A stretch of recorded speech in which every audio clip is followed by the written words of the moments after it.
Hi. Great. So we are the second group that deal with the first challenge you actually heard about the smart lighting in the future. We call ourselves the Lumos group. I'm Fabian from Germany, and we have here Elisa from Italy, Ninja from Sweden, we have Christina from Greece, and back there our mental support is Mu from Sweden and Marika from Finland. So as I said, we had the same challenge you had before. We worked with the traffic department of the City of Stockholm, and this was how it was formulated when we started. So it said, how does the future of smart and connected lighting in Stockholm look like? So with that, we went out and we started to ask people, how would it look like? And we found out that people could not answer that question. When we asked about how would smart light in the future look like, they were like, I don't know. And then we met with Björn, who is a representative of our challenge giver. And for that we got the insight that it's very hard for the city to actually do that. The same thing that we experienced when we went out. That's the same problem that the city actually has. This is why they came to Openlab in the first place. So this then led us to the question, like, how can we make sure that we make the smart city evolve with and by the people, not just for the people? So how can we make that information flow happening between citizens and the citizens of Stockholm? So for that, we took another round of interviews. We went out and asked people again with some kind of more directed question, a little bit different. And from there, we actually got some insight that we could use. First of all, we found out that there's generally very poor knowledge about smart city. People would often not know what we mean by smart city, or they would confuse the term smart city with other concepts that are like out there. Most of all, a lot of them confuse them with eco-city, or that is always about sustainability. And what is also important that we found out is that different people had different motivation of participation in the smart city development. This is kind of, thank you, Captain Obvious. But although it seems so obvious, it was actually important when we developed our concept, which I will tell you later. But from this insight, we redefined our challenge, which was a very important step in our project, because we were not talking about smart light or development of light anymore, but we wanted to solve the problem of how we can spark interest, knowledge, and motivation for participation in the smart city development by using streetlight infrastructure. And from this, we started to go on to find some awesome solutions. So, as Fabian said, we thought it was a game changer to comprehend the different stimuli that motivate different people to participate in the society.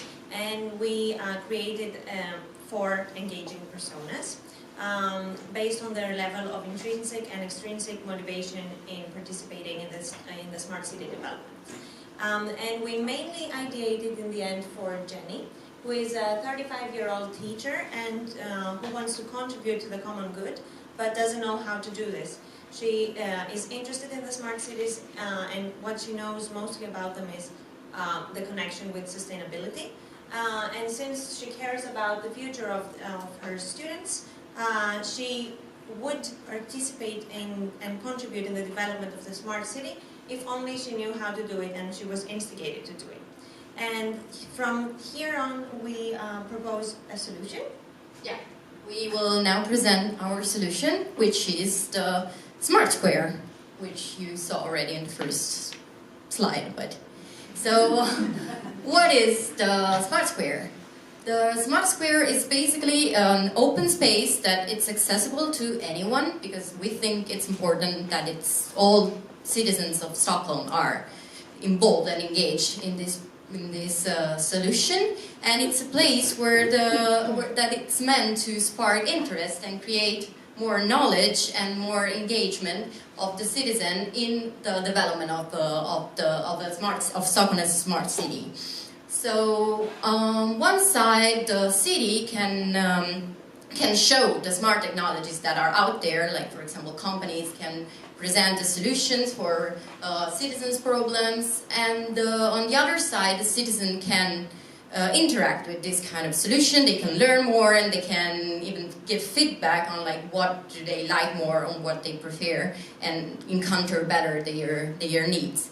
So in this way, we want to create, it's a place that creates a channel between the city and the citizens. We have three important aspects that are very important for the smart square, which is that it's accessible to anyone. So it's not only like physically accessible, so people can just stop by and walk in the square, but it's also, it uses like a very simple language that it's understandable by anyone that doesn't have necessarily like a knowledge about technology. And it's portable, so it can move from different areas of Stockholm so that it can access like different citizens with different backgrounds and therefore different needs.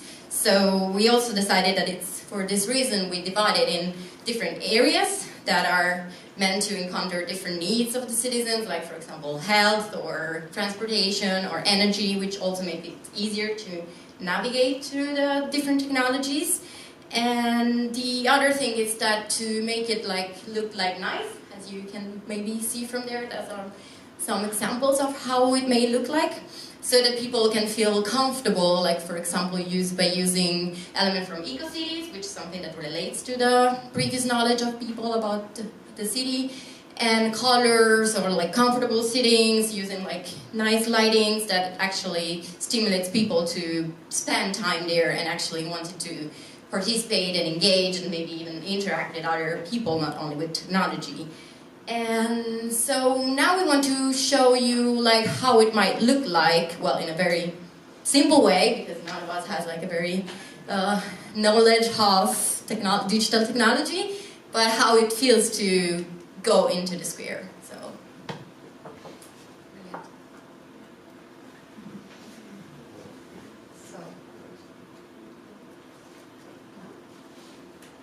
So this is Jenny, our persona, walking home, walking on her way home from work, and she passes by an event that catches her attention. It's a square and it looks innovative and playful and welcoming, and she decides to have a look. She can read about the square, see the welcoming sign, and she read about the smart city, what it can be, and also how she can contribute by using the square. And she has a look around, and she decides to go to the energy section. And here she can read a bit more about how she can interact with it, and then she can try out different technologies. And she can pick her favorite, and she has tried, and she seems to be a little bit negative here. That's also good to know.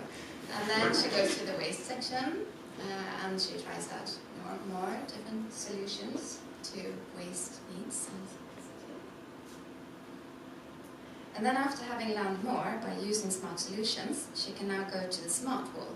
And here she can add her views on what she thinks the city should be like and her needs in the city.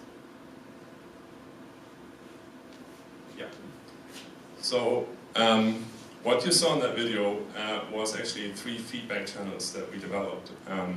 And I want to give you a short insight on what we mean by those feedback channels. The first one, what you saw, was the pick your favorite. It's a very easy and simple way of the city to show what solutions are out there. Companies could even test products there or technical solutions, and citizens could get feedback on that. So it's just simple, press a smiley, or a bad smiley. And when we asked people what they think about this, it was like a very positive response. Everybody said, I would totally do it. It's like very easy. It could be even fun to test out new technologies. And also important is that you would see instant results. So as soon as you press the button, you will see how the rest of the people voted.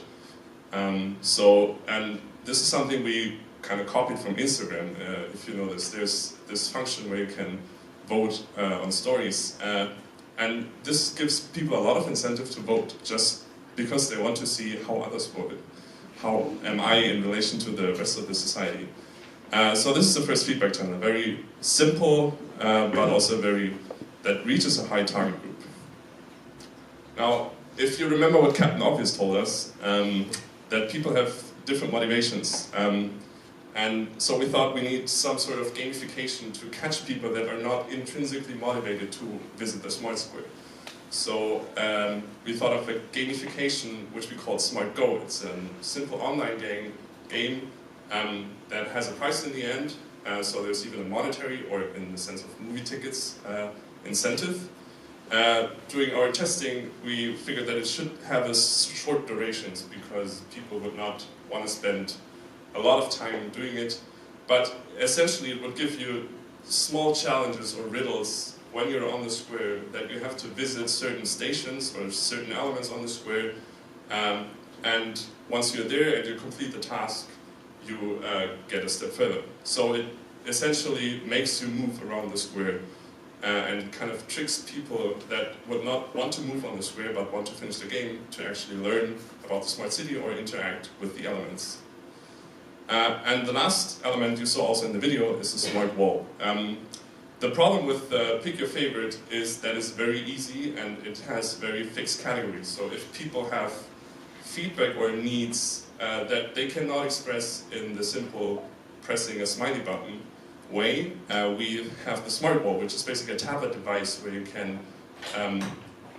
design a digital post-it note that will, once you click submit, be written on a big screen or a projection in the central position on the square. So people could read what other people think of the smart square or the smart city, what they need, what they want from the city in the future. In the testing phase, we found that people would feel uncomfortable to type something and then it would instantly be on this big screen and people would see who actually wrote that. So a simple just delaying the uploading by a few minutes that you could not identify the person who wrote it seems to solve that problem. And yeah, it gives the people the possibility to give feedback in a more qualitative and a more broad way. Okay, so the feedback channels that we have chosen and the smart square that we have been talking about so far is very adaptable, and it can change and add different types of technologies that may come in the future, and this is a little preview of what it could look like. This is an actual square. It's in Athens in the Stavros Niarchos Foundation, and it was put in place now this December, where people can interact with different lighting solutions.